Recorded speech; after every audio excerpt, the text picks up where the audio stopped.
Bom dia, todo mundo. Fico feliz que mesmo tendo tido uma pequena confusão com a questão dos horários, ainda teve bastante gente que conseguiu vir. Peço desculpas mais uma vez. Como eu falei antes, eu vou primeiro finalizar embargos com vocês, até pra gente ter um contexto para falar sobre o passo a passo, e depois eu vou falar sobre a construção da peça que vocês vão fazer, né? Pra comentar a primeira e a segunda chamada. Eu não sei se vocês já leram os casos que vocês vão ter que escrever, mas eu não vou ler eles de novo, eu vou só comentar sobre eles. Então, se alguém ficar um pouco perdido, não se preocupem, se vocês lerem o caso, vocês vão entender o que eu tô falando.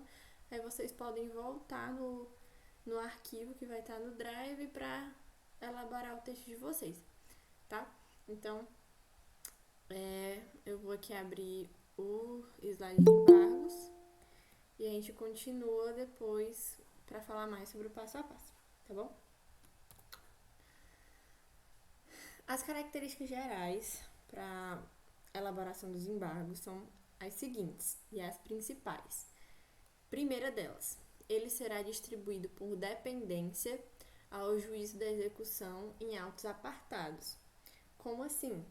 A gente sabe que quando a gente começa um processo de execução, ele vai seguir um rito próprio até a sentença pós uma penhora ou então pós o pagamento do devedor. Porque como é que é o rito de um processo de execução? É uma petição inicial com base em título executivo extrajudicial. Logo em seguida, a gente tem um despacho do juiz para citar o devedor para pagar, né? E aí, assim que ele cita esse devedor para pagar ou embargar, vai haver ou o pagamento voluntário, né? Ou o pagamento forçado por meio de uma penhora. Finalizada a adjudicação dos bens ou pagamento ao credor, tem uma sentença e finaliza o processo. Esse é o rito comum. Mas e se, ao invés de pagar ou ao invés de já ir para a penhora, o devedor quiser embargar, ou seja, se defender, entrar no processo com uma petição de defesa dele, se ele quiser se defender, ele vai entrar com quase como se fosse um novo processo. Ele vem em autos apartados, num processo que é distribuído por dependência ao processo principal. Porque assim, eu já tenho um processo correndo. Essa minha defesa tem a ver com aquele processo que está correndo. Então, ele é dependente desse primeiro.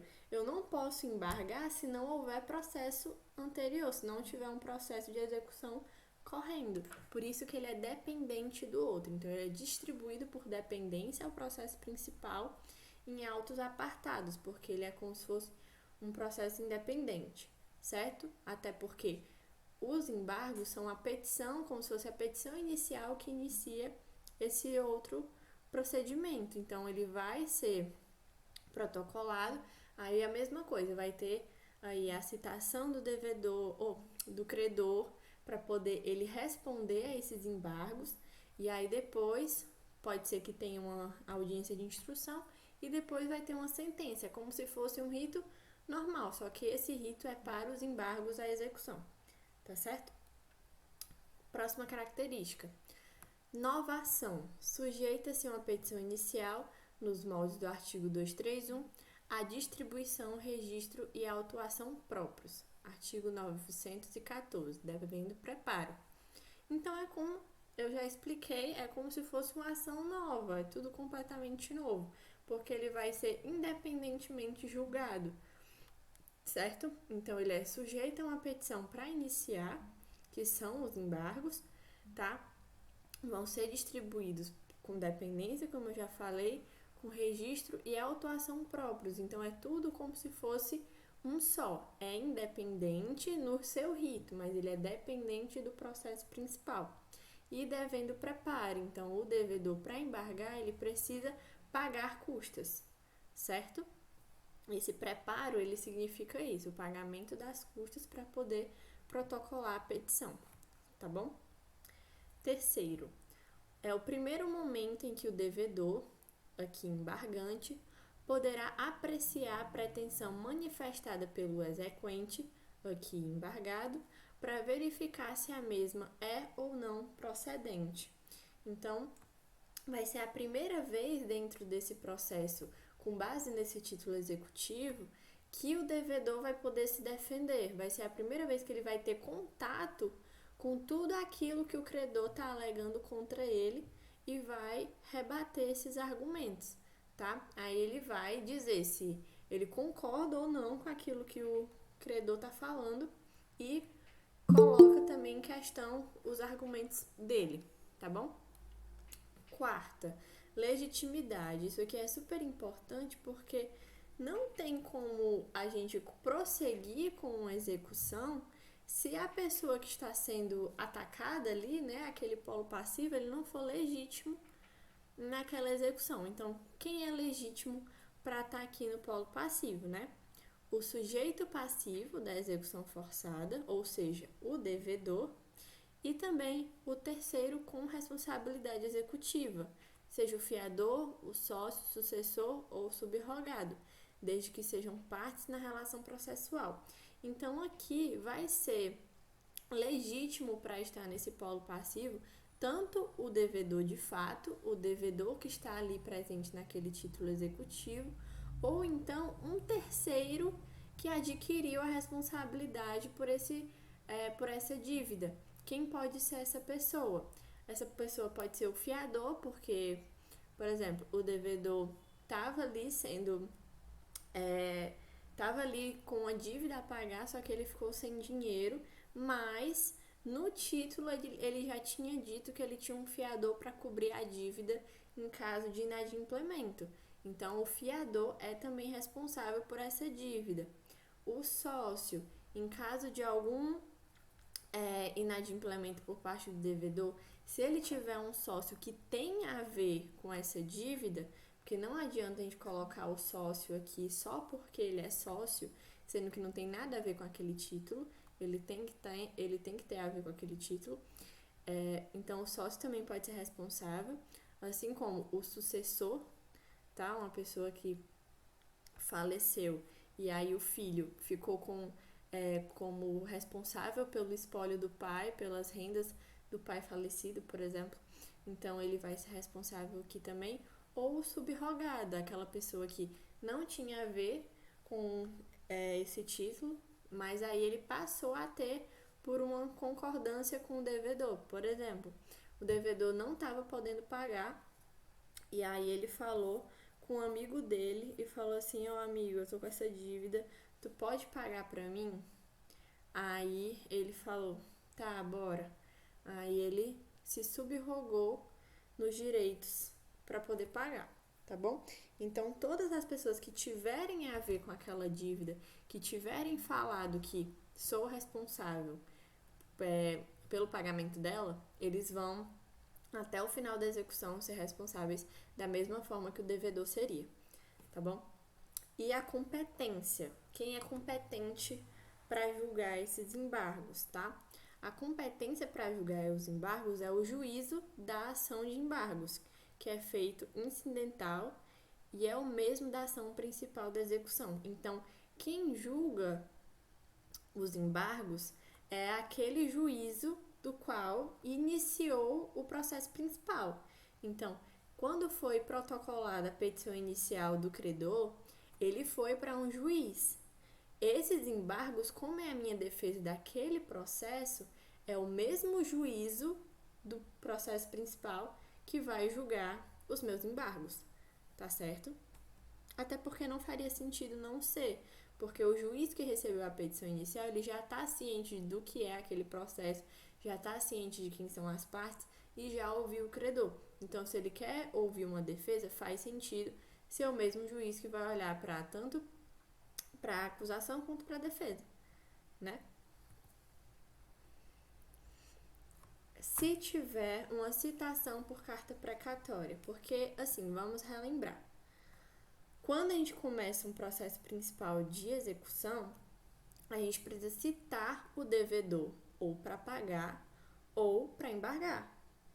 Se eu tiver protocolado essa ação em Fortaleza, só que aí por algum motivo não foi encontrado o devedor em Fortaleza, foi encontrado o devedor, sei lá em Cascavel. E aí eu preciso ainda citar ele, mas eu não sei o endereço dele em Cascavel. Eu vou pedir uma citação por carta precatória. Eu vou pedir para ir atrás de um certo endereço que pode ser que ele esteja, que esse devedor esteja. Eu peço para que seja enviada uma carta precatória para o juízo de lá, para a comarca de Cascavel, tá? Então, é para isso que serve uma carta precatória, para enviar uma citação para uma outra comarca, tá? Então, o que é que vai acontecer se houver essa citação por carta precatória? O juiz deprecante, ou seja, o juiz do processo principal, que nesse meu exemplo é o juiz aqui do processo de Fortaleza, tá? Envia a carta precatória ao juízo deprecado, que é o juízo da comarca do devedor, que eu estou tentando encontrar ele. É para lá que eu estou enviando essa carta, tá? Para que o executado fique ciente do prazo de pagamento e de embargos. Então, é basicamente isso. Eu não estou achando o devedor aqui em Fortaleza, mas eu soube que ele está lá por Cascavel. Então, eu vou pedir para o juiz enviar uma carta lá para Cascavel, tá? Que a gente vai chamar essa comarca lá de juízo deprecado. A gente vai enviar para lá para que consiga citar esse devedor, né? Para que o executado fique ciente que ele precisa pagar e embargar. Vai fazer a citação normal como se ele estivesse aqui, mas em outro juízo, certo? Em regra, os embargos podem ser apresentados tanto no juízo deprecante quanto no juízo deprecado. No entanto, são julgados no juízo deprecante. Então, assim, quando eu entro com embargos, se eu sou devedor, eu entro com embargos, eu posso protocolar essa petição tanto no juízo deprecante, ou seja, tanto no juízo que iniciou o processo principal, quanto no juízo que eu fui citado, tá? No juízo deprecado. Eu posso apresentar, eu posso protocolar esse embargo em qualquer um desses juízos. Porém, no entanto, contudo e todavia, o juiz vai julgar esses embargos no juízo deprecante, tá? Então, ele vai ser julgado, o juiz vai apreciar esses embargos para julgar eles no juízo deprecante, ok? Porque assim, eu não sei se vocês já viram, não sei se vocês sabem, mas quando a gente envia uma carta precatória para o juízo deprecado, abre lá também como se fosse um novo processo, mas em outra comarca, em outro lugar, tá? Então, assim, eu posso saber qual é o protocolo, qual é o número do processo lá do juízo deprecado e eu posso apresentar lá. Só que tudo que acontecer no juízo deprecado, obrigatoriamente tem que voltar para o juízo deprecante, até porque quem protocolou a ação lá tem que estar ciente, tem que estar sabendo de tudo que está acontecendo, tá? Então, eu posso apresentar em qualquer um dos juízos, mas o juiz só pode julgar naquele juízo do processo principal, que é no juízo deprecante, certo? Alguma dúvida, gente? Vocês podem falar, tá? Somente haverá hipótese de apresentar e julgar no juízo deprecado se houver vícios ou defeitos da penhora, da avaliação ou da alienação dos bens realizada perante o juízo deprecado. Então, assim, a regra é que eles são apresentados em qualquer dos juízos, mas apenas julgados no juízo deprecante. A única exceção disso é que ele pode ser apresentado e julgado no juízo deprecado se houver as hipóteses do parágrafo 2º do 914, que é o quê? Vícios ou defeitos da penhora, da avaliação ou alienação dos bens realizados perante o juízo deprecado. Então, vamos entender isso direito. Vai que eu fui citado no juízo deprecado, tudo bem, e eu quis apresentar os embargos nesse juízo. beleza, eu apresentei nesse juízo que eu fui citado, que é o juízo deprecado. Então, eu estava lá, apresentei os meus embargos e um dos meus tópicos que eu quis apresentar, uma das minhas argumentações foi que já foi iniciada a penhora dos meus bens aqui onde eu tô, no juízo deprecado. Vamos voltar para o exemplo de Cascavel e Fortaleza. O autor iniciou a ação lá em Fortaleza, aqui em Fortaleza, no caso. O autor iniciou a ação em Fortaleza. Aí pediu para que eu fosse citado em Cascavel, certo? Fui citado em Cascavel. O credor sabia que eu tinha bens em Cascavel que poderiam ser penhorados, tá?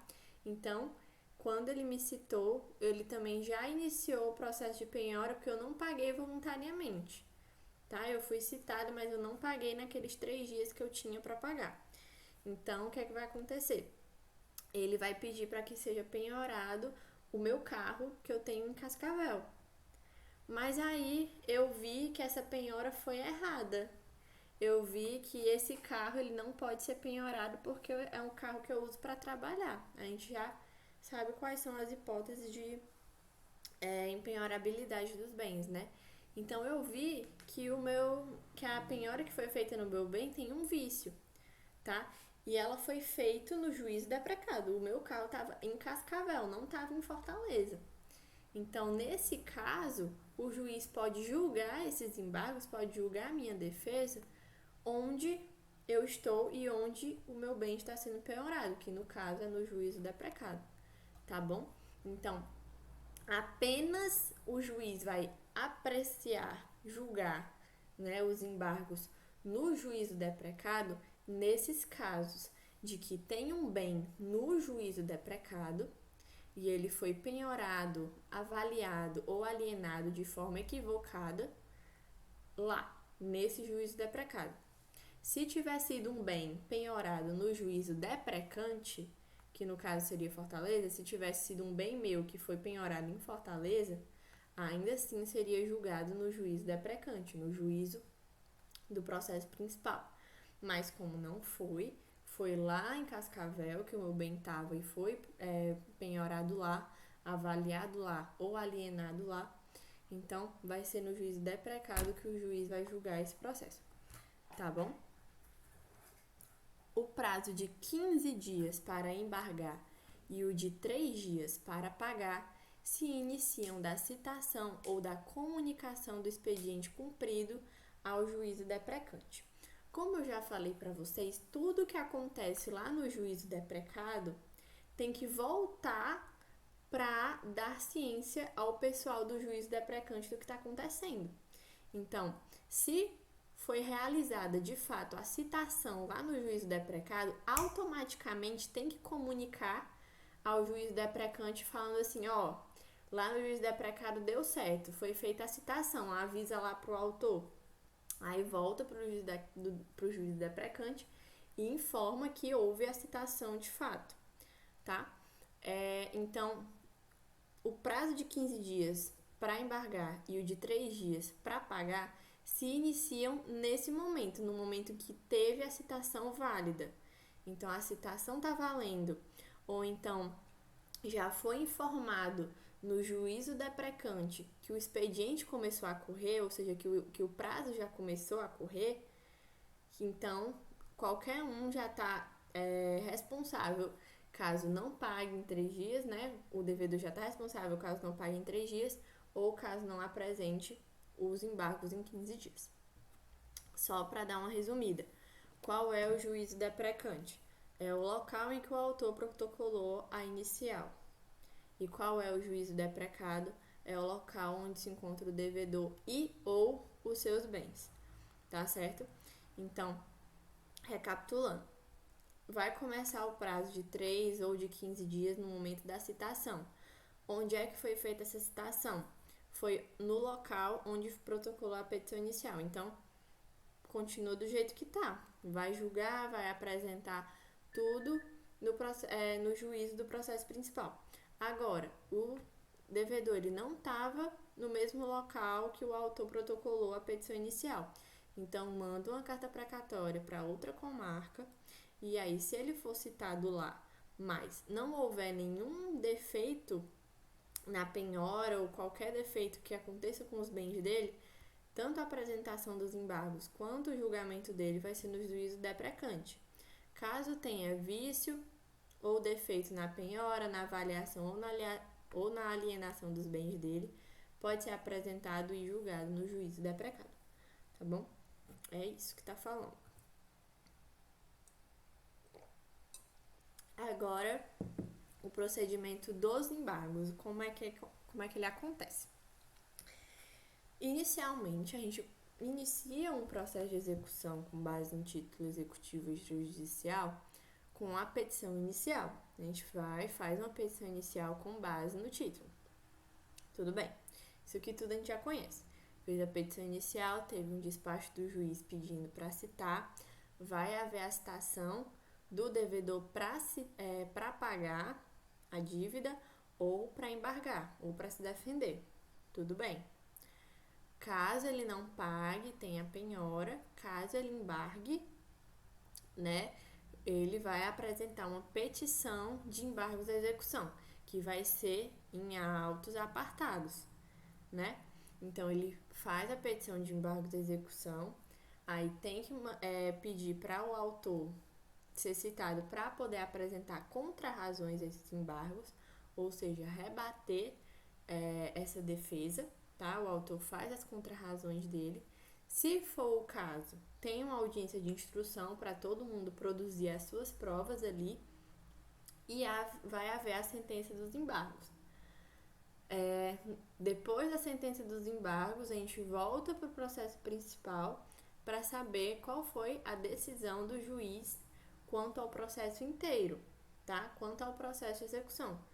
Se o juiz tiver dado procedência aos embargos e tiver dado razão ao devedor, então a sentença do processo de execução vai ser improcedente, né? Porque ele deu procedência para os embargos. Então, vamos ver aqui. Tem um processo de execução, tem um autor, que no caso é o exequente, e tem o devedor, que é o executado. Caso no final do processo de execução não tenha embargos, ninguém embargou, ninguém se defendeu, então o juiz vai entender que a procedência é completamente do autor, tá? Então foi totalmente procedente para o exequente, tá? Mas e se o devedor quis embargar, apresentou argumentos bem coerentes e o juiz decidiu por aceitar os embargos e dar procedência aos embargos? Então, os embargos serão procedentes e, bem provavelmente, a execução, o processo de execução será improcedente. Mas, se ele fizer embargos e mesmo assim o juiz entender que a razão está com o autor, então os embargos serão improcedentes e a execução será procedente. Então, aqui, como são processos diferentes, a gente tem que ver que a decisão do juiz tem que ter a ver com quem protocolou a petição inicial de cada um dos procedimentos. Se a petição inicial é o do processo de execução, então o juiz tem que dar a sentença com base naquela inicial. Se ele dá totalmente procedente, ele está dando procedência ao autor que protocolou a petição inicial, que no caso aqui é o exequente. Agora, lá nos embargos, se o juiz entendeu que o devedor tem razão, ele vai dar procedência ao executado, porque ele está falando que é o devedor que tem razão aqui nesse caso, tá? Então, ele vai julgar de acordo com o processo que ele está recebendo a petição inicial. Se for a petição com base no título executivo do autor ou a petição de embargos, vai ter duas sentenças aí. Uma sentença dos embargos e uma sentença do processo de execução como um todo, que é depois desse julgamento desses embargos, tá bom? Como é que é feita essa petição?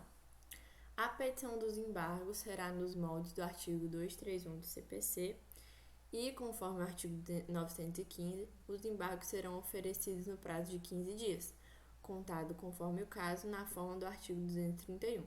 Então, depois de citado, o devedor ele vai ter 15 dias para protocolar os embargos, né, apresentando a sua defesa. Qual é a regra geral do protocolo da petição de embargos? É que ela não vai ter efeito suspensivo. O que é esse efeito suspensivo? É parar tudo o que está acontecendo no processo principal para só continuar correndo depois do julgamento dos embargos.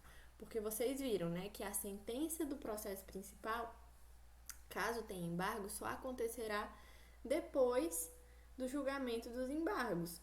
Então, assim, a gente vai ver um pouquinho mais pra frente, é que a penhora, ela não precisa parar se o devedor apresentar embargos, porque são prazos diferentes. A penhora de bens pode acontecer logo depois dos 3 dias que o devedor tem para pagamento voluntário. Se ele não pagou depois dos 3 dias que ele foi citado, já pode penhorar os bens. Então, vai ficar penhorando os bens dele, mas ele ainda tem, dentro do prazo de 15 dias, né, todo esse período para embargar, porque ele tem 15 dias para apresentar os embargos. Então, caso ele não pague nos 3 dias, pode começar a penhora, mesmo ele ainda tendo prazo para embargar. Depois que ele embargar, a penhora para? Em regra, não. A penhora pode continuar lá correndo no processo principal e no processo apartado, né, nos autos apartados, vão estar ocorrendo o julgamento dos embargos. São coisas diferentes e ambas continuam correndo nos seus ritos concomitantemente. Desculpa. Mas qual é a exceção disso? É que pode haver efeito suspensivo. E quem é que vai pedir esse efeito suspensivo? O devedor. Então, assim, para quem quer efeito suspensivo, que no caso seria o devedor na petição de embargos, ele pede o efeito suspensivo do processo principal, ele vai pedir apenas se verificados os requisitos para concessão de tutela provisória e desde que a execução já esteja garantida por penhora, depósito ou calção suficientes. Então, assim, ele tem que ter motivo para pedir esse efeito suspensivo, tá? Então, ele tem que falar assim, juiz, eu sei que já estão penhorando os meus bens, mas eu tô num momento muito ruim financeiramente falando. Se penhorar esses bens, eu vou entrar, eu vou falir. Então, tem que parar enquanto o senhor vê aqui os meus argumentos, enquanto o senhor vê como eu vou me defender. Enquanto você não julgar isso que eu tô falando, eu peço, por favor, que pare o processo principal, pare de penhorar os meus bens, tá? Mas isso só vai acontecer se ele garantir o juízo. Então, quando ele pedir esse efeito suspensivo, depois que ele apresenta o porquê que ele quer esse efeito suspensivo, o porquê que ele quer que o processo principal pare enquanto eu julgo esses embargos, ele tem que garantir essa execução, ele tem que garantir que ele tem um bem ali para ser penhorado, ele tem ali um depósito, uma calção suficiente para garantir. Então, calma aí, deixa eu ler aqui a pergunta do Lucas. Caso ainda não tenha ocorrido a penhora, depósito ou calção, há como pedir o efeito suspensivo? Apenas se ele comprovar de alguma forma que ele não tem como pagar, tipo, pedido de justiça gratuita ou coisas do tipo, tá? Mas, em regra, ele precisa garantir esse juízo. É como se fosse o pagamento de custas para ter o efeito suspensivo, digamos assim, entre muitas aspas. Então, para ele pedir esse efeito suspensivo, ele precisa ter uma garantia de que ele tá falando assim, eu tô pedindo esse efeito suspensivo para não ser tão oneroso para mim, mas eu sou uma pessoa aqui de bem, eu tô aqui falando, eu posso até pagar, mas vai ser muito ruim para mim, eu vou entrar em falência ou coisa do tipo.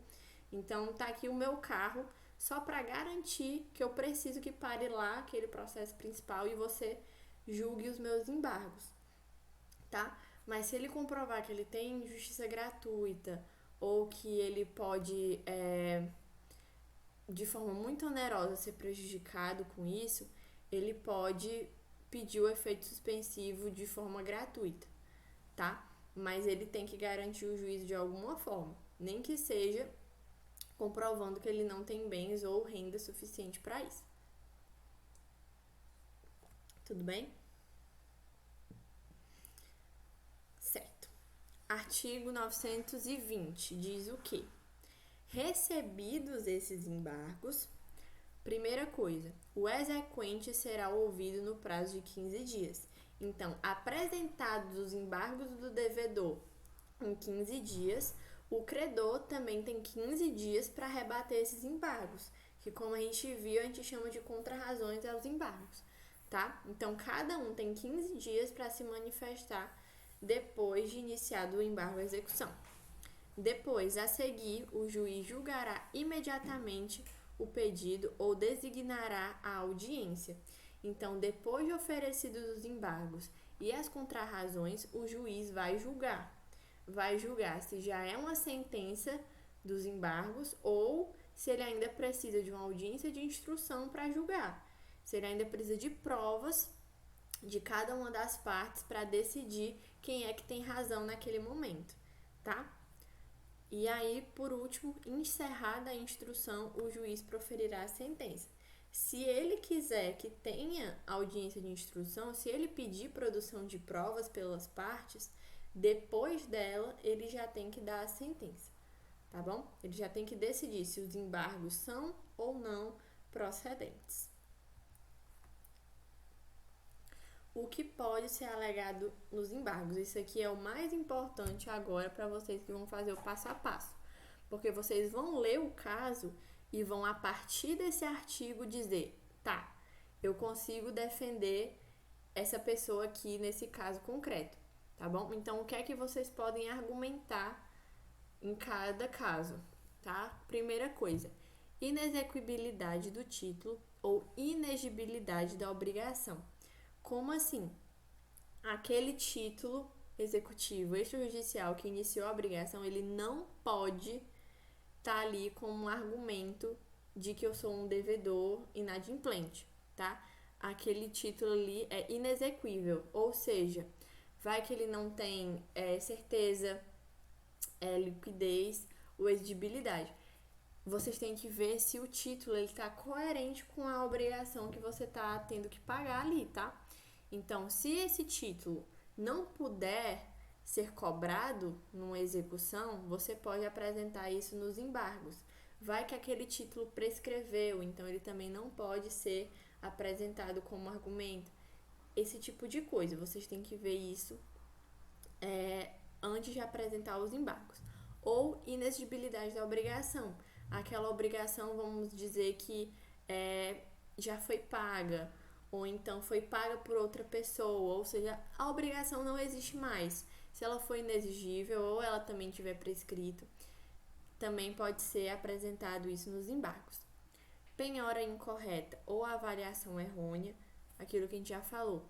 Vai que penhoraram o meu bem, só que aí esse bem é um bem meu que eu uso para trabalhar. Essa penhora foi feita de forma errada. Ou então avaliaram um bem meu de forma errada. Eu tinha um carro que valia, sei lá, 50 mil reais e estão dizendo que a avaliação dele é muito superior ou muito inferior, né? No caso, estão dizendo que o carro vale só 10 mil reais. Então, eu tenho que apresentar outros bens ali para garantir aquela execução. Eu posso apresentar aqui também, tá? Uma avaliação errada. Terceiro, excesso de execução ou cumulação indevida de execuções. Caso o credor, na petição inicial dele, fale, eu tinha esse título executivo, ele valia 5 mil reais e não me foi pago, então por causa disso eu vou pedir 7 mil reais, só porque eu quero, essa execução está excessiva. Tem muito mais valores ali do que eu realmente precisava pagar. Então, tem um excesso na execução. Ou cumulação indevida de execuções. Vamos dizer que no meu título eu tinha que pagar 5 mil reais mais uma casa. Vai que eu já paguei os 5 mil reais, tá faltando só eu entregar a casa. Só que aí, no momento da obrigação, estão me cobrando ainda 5 mil reais e a casa. estão cumulando execuções indevidamente, porque uma delas eu já paguei. Entendem? É isso também que pode ser alegado. 4. Retenção por benfeitorias necessárias ou úteis nos casos de execução para entrega de coisa certa. Então, eu posso também alegar nos embargos que, por exemplo, eu tinha uma casa e aí essa casa precisou ser penhorada, porém eu tinha direito a algumas benfeitorias que estavam naquela casa. Tinha benfeitorias ali que eram necessárias à minha subsistência, ou eram minhas que eu não declarei para penhorar ou coisa do tipo. Então, eu posso alegar nos embargos que eu posso reter certas benfeitorias que estão sendo penhoradas para o credor, então estão sendo vendidas ou então não estão me dando direito a elas. Nesse caso, eu também posso alegar isso em embargos. 5ª, incompetência absoluta ou relativa do juízo da execução. Quando a gente viu lá, quando a gente estava começando a ver processo de execução, a gente viu que, em regra, o processo de execução vai ser protocolado no juízo do devedor, né? Mas também, por exemplo, ele tem que ser protocolado no juízo do título. Vamos dizer, o título está dizendo, o foro competente para julgar esse título executivo é apenas e unicamente o foro de Fortaleza. Aí o credor protocola a petição inicial dele lá em Cascavel. Aquele juiz é incompetente para julgar aquela execução, porque no título estava dizendo que o foro competente era de Fortaleza, tá bom? E 6ª, qualquer matéria que ele seja lícito deduzir como defesa em processo de conhecimento. Então, aqui ele é livre. Tudo que ele poderia contestar, se fosse num processo de conhecimento, tudo que ele pudesse alegar em contestação, ele também pode alegar em embargos, certo? A incompetência relativa deve ser alegada em preliminar. Você escolhe como você organiza sua petição, mas você pode usar isso sim como uma preliminar para, já antes mesmo de julgar o mérito da execução, já fale, juízo, você é incompetente para julgar esse caso. Nem precisa ler o resto, já julgue improcedente. Então, ela pode sim ser uma preliminar, tá bom?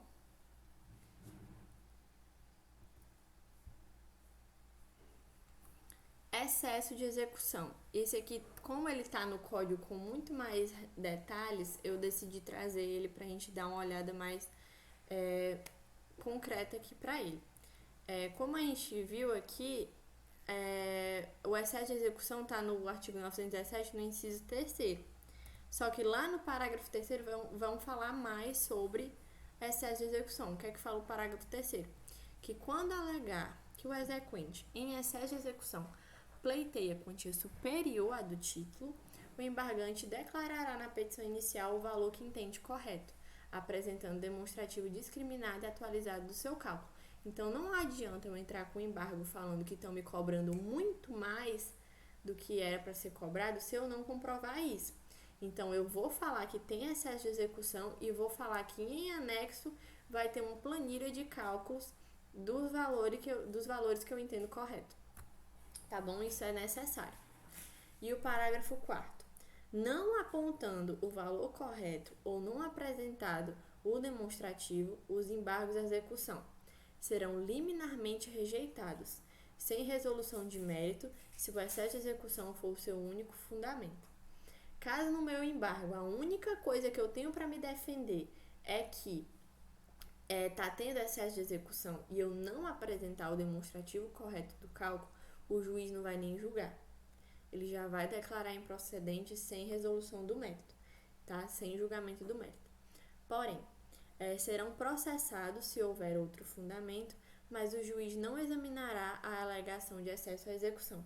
Então, se eu não apresentar o demonstrativo do cálculo, o juiz vai julgar ainda os meus embargos, se eu tiver outros argumentos, tá? Mas a parte do excesso de execução, ele não vai nem olhar. Ele já vai passar batido, ele vai julgar apenas os meus outros argumentos. Tudo bem? E a rejeição dos embargos para a gente finalizar. o juiz rejeitará liminarmente os embargos quando intempestivos, ou seja, se tiver passado o prazo de 15 dias para embargar, o juiz vai rejeitar já de cara, ele não vai nem julgar os meus embargos, se tiver passado do prazo. 2. Nos casos de indeferimento da petição inicial e de improcedência liminar do pedido.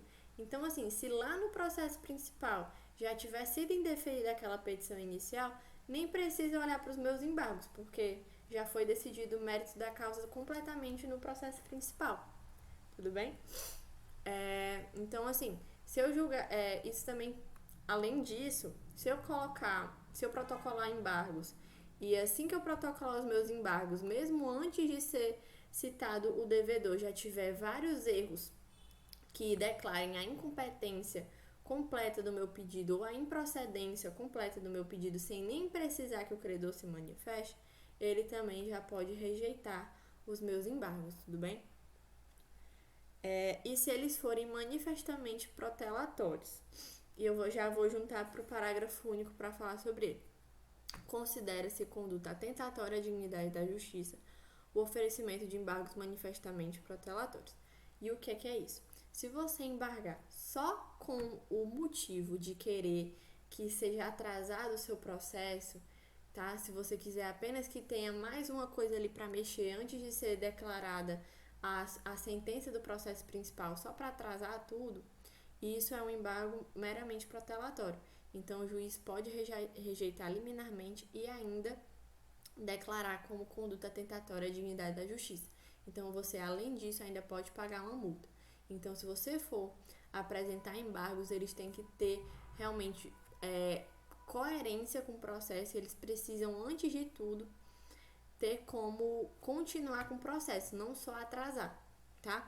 Então, embargos protelatórios são aqueles opostos sem qualquer fundamento razoavelmente sério, os quais têm por fim unicamente adiar o andamento do processo. Ele só tem ali o único motivo de atrasar o processo, tanto principal quanto de embargos.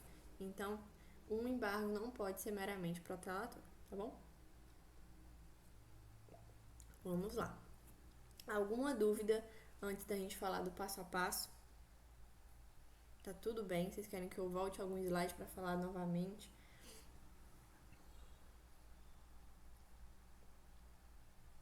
Tudo bem? Tá, vamos lá. A primeira chamada, tá, galera? Eu não sei se vocês viram o modelo que eu coloquei lá no Drive ou se vocês já leram os casos, mas eu vou repetir, eu não vou ler o caso aqui com vocês, tá? Até porque isso tomaria muito do nosso tempo. Eu vou só falar quais os pontos principais e o que é que vocês podem alegar em cada um dos passo a passos, assim, num geral. Eu não vou dar tudo que vocês têm que colocar, tá? Então, tem mais coisas que vocês vão ver lá nos casos que vocês podem alegar que podem até ser que estejam fora dos artigos. Como, por exemplo, vai que em algum dos casos precise haver a emissão ou o protocolo, o pedido de uma carta precatória porque está em outra comarca, né? E eu tô querendo juntar os meus embargos em outra comarca, por exemplo.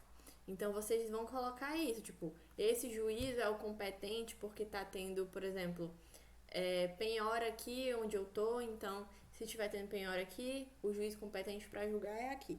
Então, assim, vocês têm que ler cada caso e ver se tem argumentos que eu não vou falar aqui que vocês ainda precisem colocar. Eu vou só dar um norte para vocês do que vocês têm que fazer e como é a estrutura que vocês têm que seguir. Beleza? Beleza. Lá no caso de vocês vai estar descrito onde é que foi protocolado, qual é o número do processo e quem são as partes. Então, é isso que a gente vai iniciar, com isso que a gente vai iniciar a nossa petição de embargos, beleza? Então, vamos lá. Tá falando lá que ele foi distribuído para a 10ª Vara Civil da Comarca de Fortaleza, então vocês vão começar ao doutor juízo da 10ª Vara Civil da Comarca de Fortaleza, ou então ao excelentíssimo doutor juiz de direito, nem sei porque eu nem faço essa daí, ao excelentíssimo senhor doutor juiz de direito da 10ª Vara Civil da Comarca de Fortaleza, do jeito que vocês preferirem, tá? porque vão ser em autos apartados, mas a gente tem que lembrar que quem vai julgar isso aí é o mesmo juiz do processo principal, né? Tudo bem. Aí aqui, como a gente já falou, a distribuição é por dependência, então isso é só opcional, vocês não precisam escrever isso, é só uma forma que eu tenho de escrever. Então você coloca, antes de colocar o número do processo, distribuição por dependência, aí você vai falar qual é o processo que você está protocolando com dependência. É por dependência do processo de número tal. Então bota processo, número, tarará. Lá no caso de vocês, o nome do devedor é Pedro Santos. Então vocês vão colocar Pedro Santos. E aí, nacionalidade, estado civil, tarará, vão qualificar ele.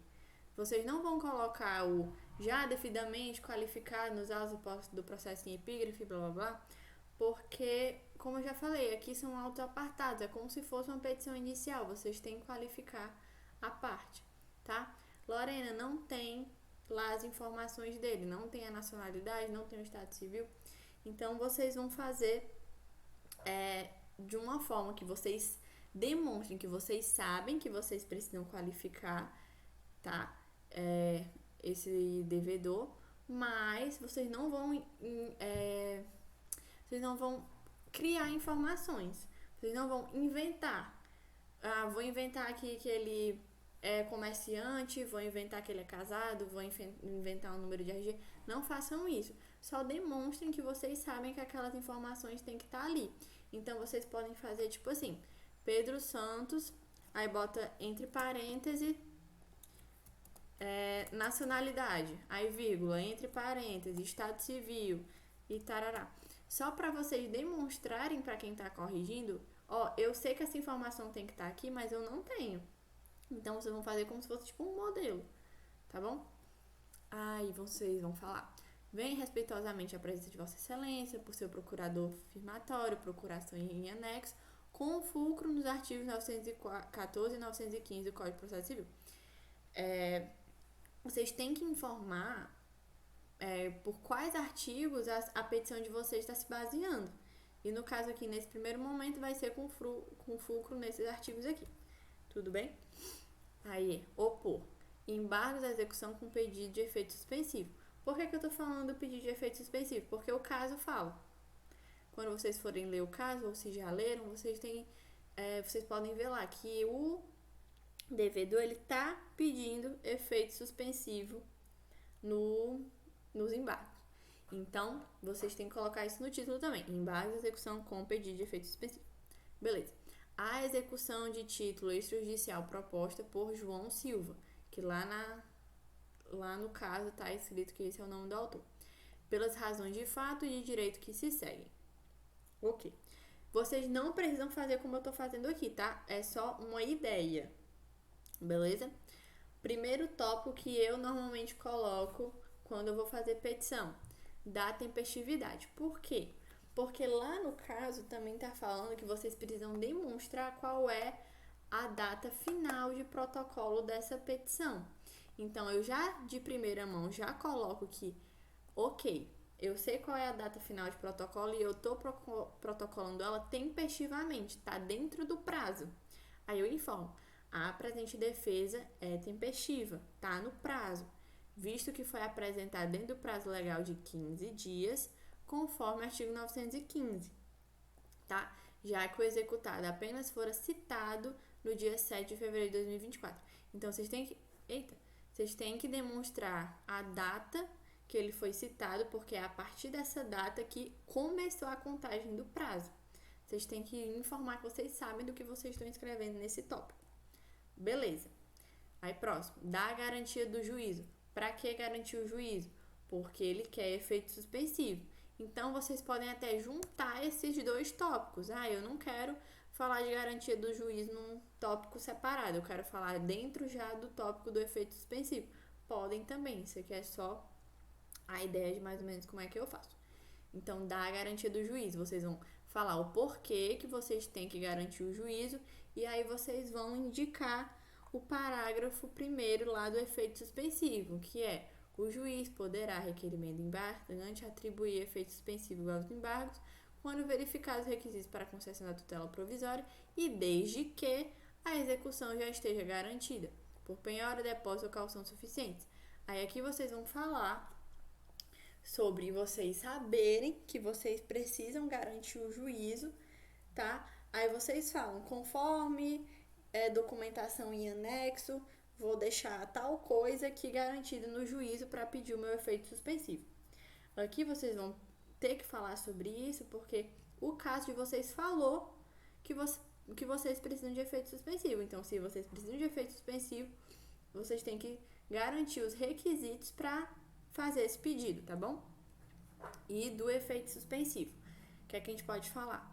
Vocês vão explicar, né, o que é o caso aqui e qual é o valor que tá em perigo aqui, nesse caso, por exemplo.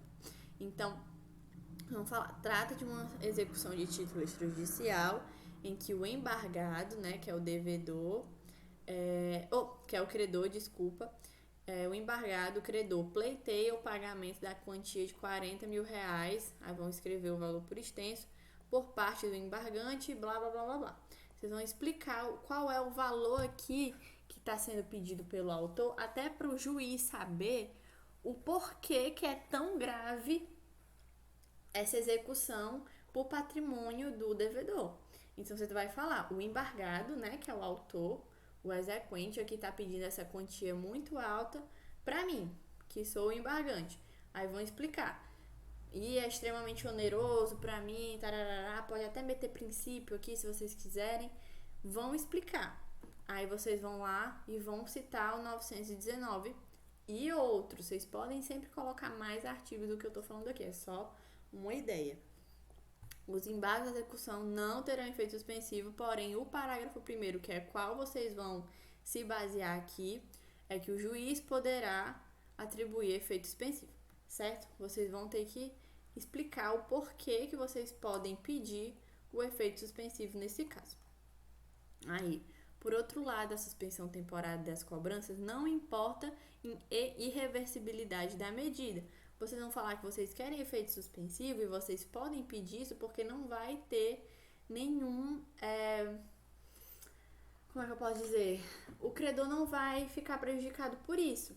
Porque, assim, mesmo que o juiz me conceda efeito suspensivo, mas se ele declarar improcedente os meus embargos, de qualquer forma eu vou ter que pagar. Então, você pode falar que o efeito suspensivo não vai atribuir nenhuma preocupação para o credor, porque ainda assim, mesmo que tenha esse efeito, se for julgado improcedente, ele vai receber esses valores. Então, não acarretará qualquer prejuízo ao embargado, que no caso é o autor, que poderá retomar a cobrança dos valores, caso eventualmente declarados devidos. Ainda, qualquer saldo, tão logo decididas as questões ora debatidas. Então, se ele declarar que esses embargos, ou seja, aquilo que eu estou debatendo, tá errado, é improcedente, isso não vai ter prejuízo para o autor, porque aí, de alguma forma ou de outra, ele vai poder penhorar os meus bens, eu vou ter que pagar, coisa do tipo. Então, não vai atribuir prejuízo para o credor me conceder esse efeito suspensivo. Mas vocês têm que convencer o juiz que vocês precisam desse efeito, tá?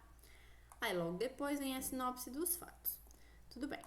Lorena, eu não queria organizar desse jeito. Eu já queria trazer uma coisa que era de mérito para debater antes mesmo de discutir os fatos. Bota, pode colocar. Essa organização é só mais ou menos a que eu faço quando eu escrevo esse tipo de petição, tá? Sinopse dos fatos. Trata-se de execução de título extrajudicial proposta pelo embargado em favor do embargante, o qual objetivo o pagamento da quantia de tanto, com fundamento em um contrato particular de compra e venda de um veículo assinado por partes e duas testemunhas. Tá de boa. Alega o embargado que a aquisição foi pactuada em uma entrada de 20 mil e em parcelas de 10 mil. O prazo final para o pagamento se esgotou, mas 3 parcelas não foram quitadas. Por isso, o autor, para não ficar no prejuízo, incluiu uma multa no valor de uma prestação. Todavia, a presente execução deve ser declarada nula e extinta, nos termos e dos fundamentos jurídicos que se seguem.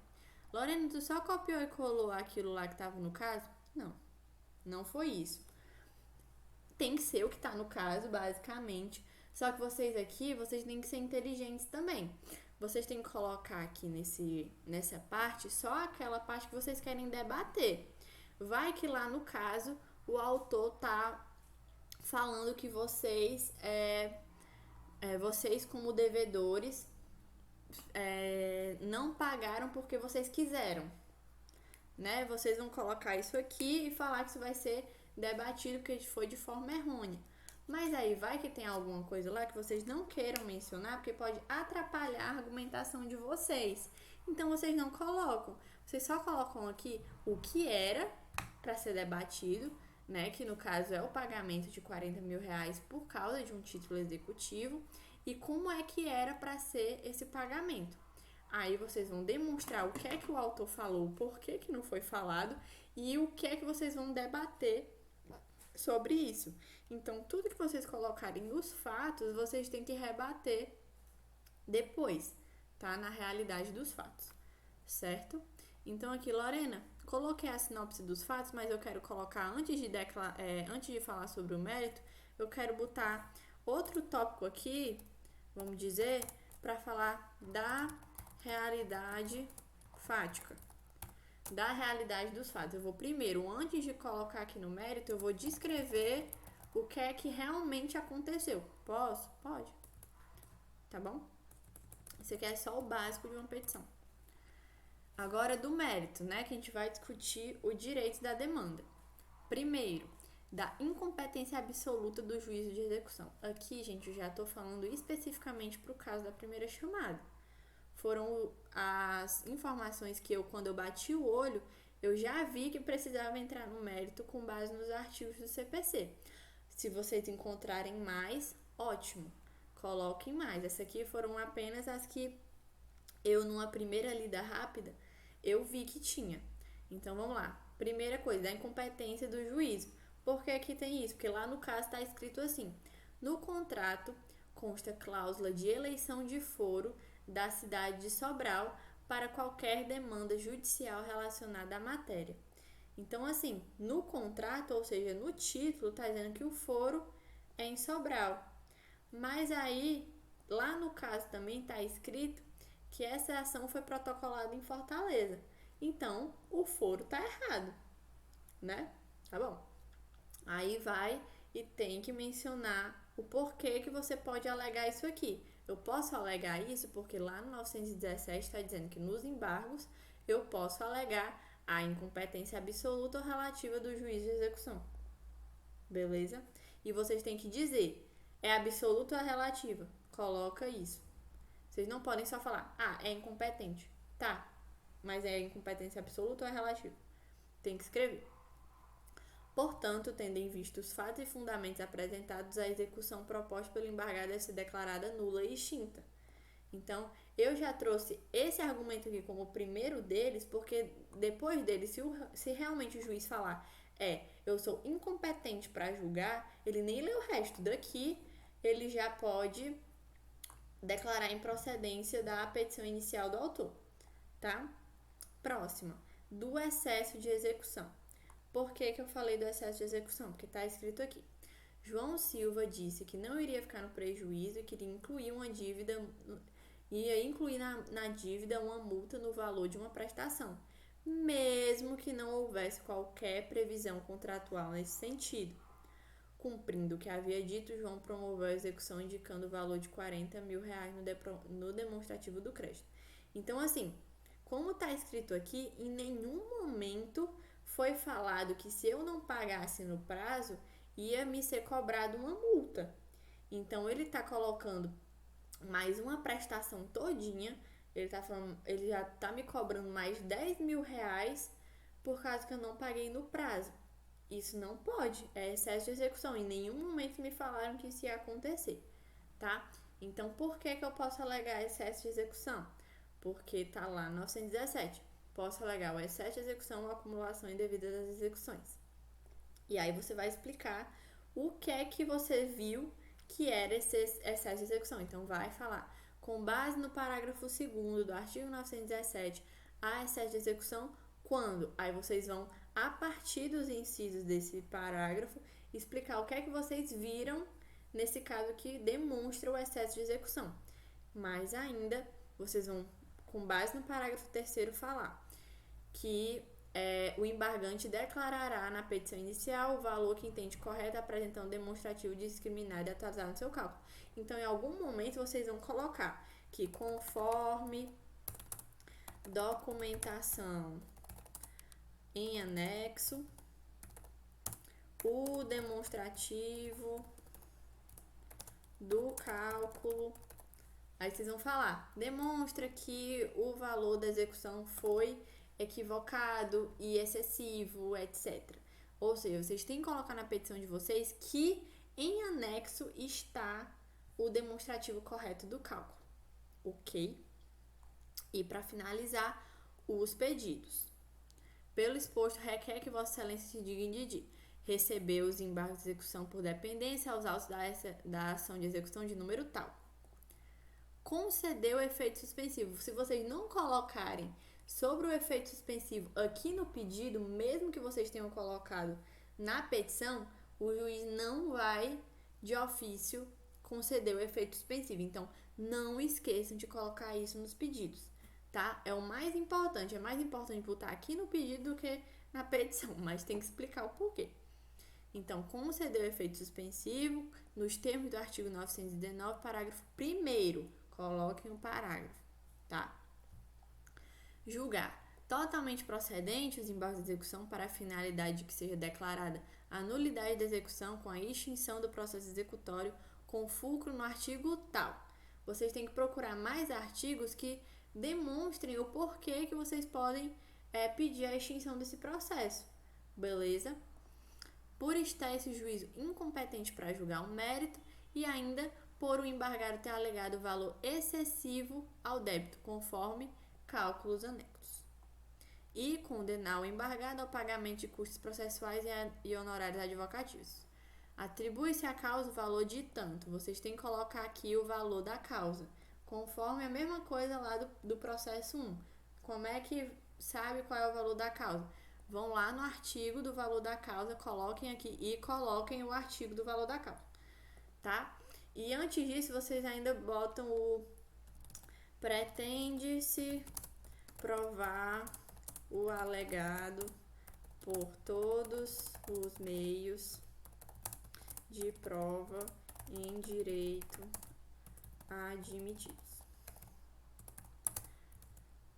inclusive provas tais, documental, oral, etc.